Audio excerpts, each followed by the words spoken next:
I'm on the road to recovery in Castle Rock, Colorado. Live from Millville, New Jersey, I'm on the road to recovery. We're on the road to recovery in Morgantown, West Virginia at Mountaineer Field. And live in Scranton, Pennsylvania, I'm on the road to recovery. Here I am on the road to recovery from Berlin, Maryland. Hey, from Caseville, Michigan, I'm on the road to recovery. I'm on the road to recovery at Ann Arbor, University of Michigan.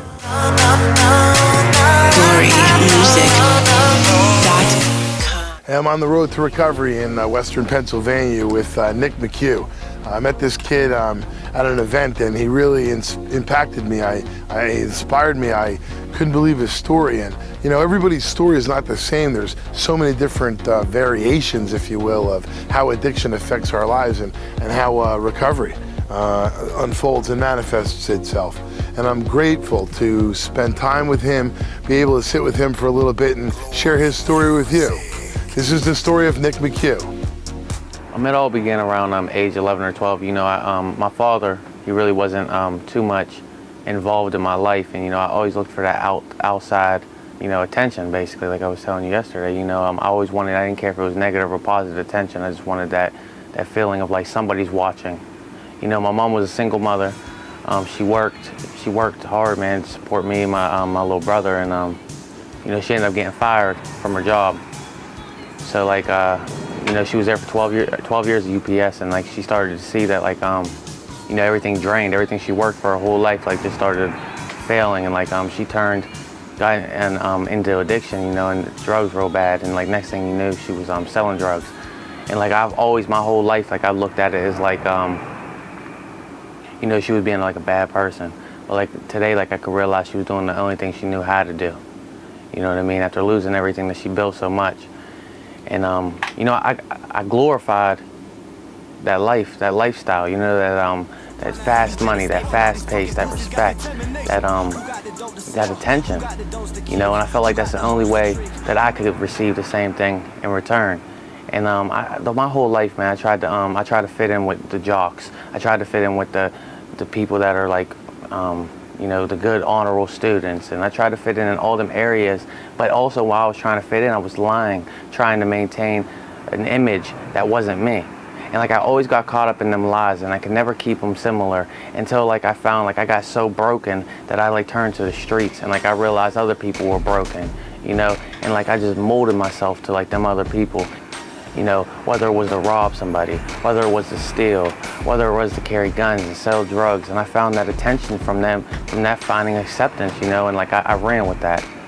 And like next thing I know, you know, it just all went downhill, and everything that I glorified, you know, the rap, the hip hop, the people selling drugs, having the nice cars and all the women and everything, you know, you see that, but you never see the consequences.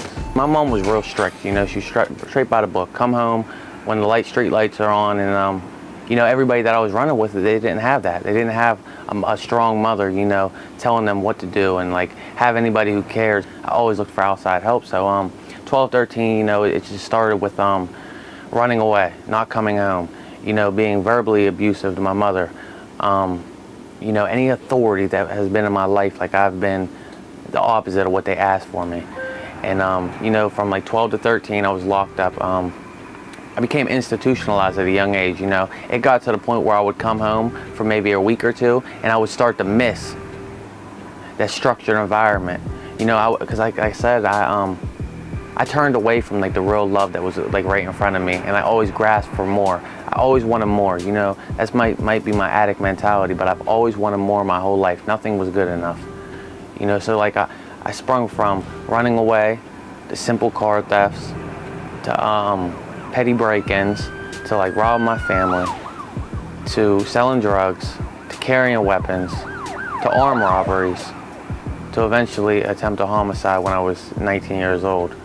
I was the last person to see I was self-destructing when I thought that all that attention and love that I was getting from the streets, I thought it was real love and attention, and I didn't realize till it was too late and it was all gone, and I was sitting in a jail cell by myself. And when I then broken all the ties with my family wanted nothing else to do with me. 12 to 18, I was in numerous juvenile placement facilities, and then when I was 18, I was released. I went to jail for 11 and a half to 23 months for breaking into my grandmother's house. and stealing a whole bunch of firearms. It was 2011 when I caught that case. And then in 2012 I came home, and you know, it was the first time that I had a long period, and it was like that time when you come home and you realize you lost everybody. Dad didn't want nothing to do with me. Mom started becoming in recovery. The trust was gone. Within 2 months of being out, I was on the run for probation. Stopped checking into probation. Within 3 months, I had got shot 5 times walking outside of Crestview, and within 5 months, I was on the run for attempted homicide and an armed robbery and a possession of a firearm with tampering with evidence. January 22nd, 2013, I turned myself in to Newcastle detectives, and you know, that was like my starting the change process. They started off with a 3.5 to 7 year plea, and I told them I'm not taking it. One passed the prelim and went from a 7.5 to 15 years. And of course, still, I'm like, man, that ain't really nothing to me. And then it went in the mail with my discovery packet, a 15 to 30 year plea at age 20. You know, I got a 15 to 30 year plea, and like, I realized how fast life is taken.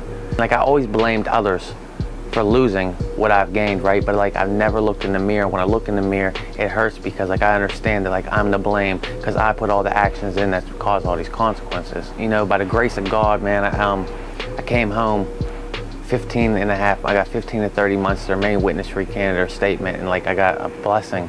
You know, I got to come home. They ran everything concurrent, and I still was selling drugs and stuff, you know. And on my 21st birthday, I got super drunk, you know, and I got life flighted. I got jumped, pistol whipped.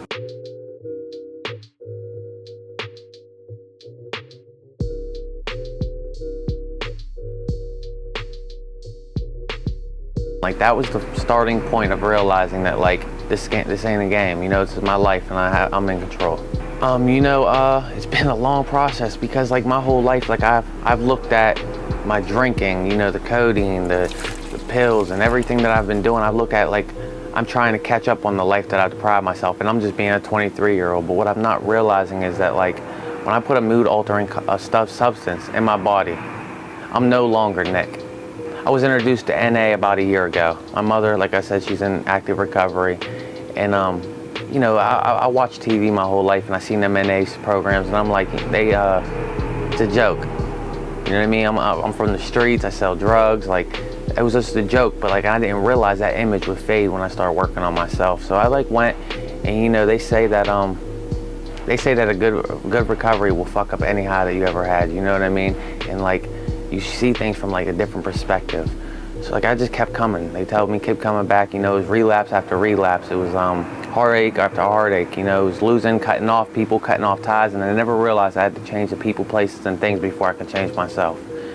You know, so like, it started off with like cutting off all them people that have ties in the streets. It started off with cutting off all them people that like, when you go around them, you get that gut-wrenching feeling.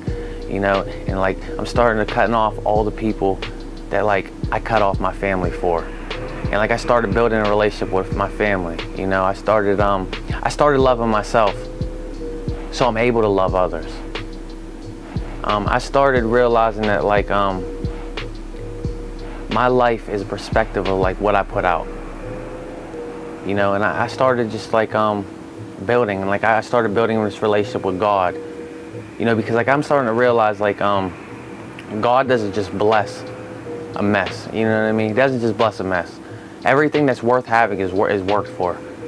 Everything that I've ever wanted, you know, I wanted it to come right now. I've loved the right nows. You know, I never want to put the work in. So like, for once in my life, like, I surrendered. I put the work in. You know, I let go of the past. I let go of them people, and like, I did something different. You know, I changed the people around me. I got around people that go to church. I got around people that have families. I go around people that are loyal to their wives. You know, I get around people that have something that I want, so I can learn to be that person that I want to be. You know, like today, like, I have things that are like instilled in me and things that I can keep. You know, I have people that believe in me. I have them old family, them ties that I've broken off. Like, I'm able like to say that like I have them back. You know, I'm able to say that like my grandmother gives me a key to her house today. You know, people trust me. People love me for who I am and not what I have. I think about like when I was that lost little boy. You know, that lost little boy that's looking for something that there wasn't an answer to have from the places I was looking.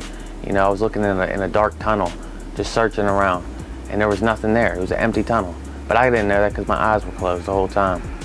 I remember them counselors that like told me, you know what I mean? It wasn't like they told me exactly what I needed to hear, but like I remember knowing like why my ears were not open, you know. And like my purpose today, man, is I just want to help anybody. Like I got real bad. I got a lot of felonies, you know, but like I want to help one of them kids, you know. I want to tell them that like they're not alone, it's not lost, and like it's not a life. The life that they're chasing is not a life worth chasing anymore, you know. And I want to tell them that they don't have to do that, you know what I mean. And it don't matter what your situation is and what your circumstances are. Like you don't have to be a product in your environment. You know what I mean? You don't have to be a drug addict. You don't have to be a failure. You know what I mean? You don't have to steal. You don't have to sell drugs. Like it all starts with a choice, you know? And like I'm starting to realize that like when you're doing the right thing, you no longer have an excuse to say why you didn't do and why you didn't take the chance of doing something better. There's a better way. You just got to be able to seek that and want that for yourself before anybody else can help you. If you ain't willing to be helped, nobody can help you. Hey Nick, thank you so much for sharing your story with us. I appreciate it, and I hope you appreciate these amazing stories and inspirational tales of finding recovery. There's different paths, and many people travel different paths to find that new life, that life beyond your wildest dreams, because that's what recovery is. It's a journey, not a destination, and as the journey unfolds, everyone benefits. There's like a ripple effect of recovery, just like there was in addiction, but the ripples are positive. I appreciate these opportunities. Thank you so much for joining us. I'm Michael DeLeon, and from Newcastle, Pennsylvania, I'll see you on the next episode of On the Road to Recovery.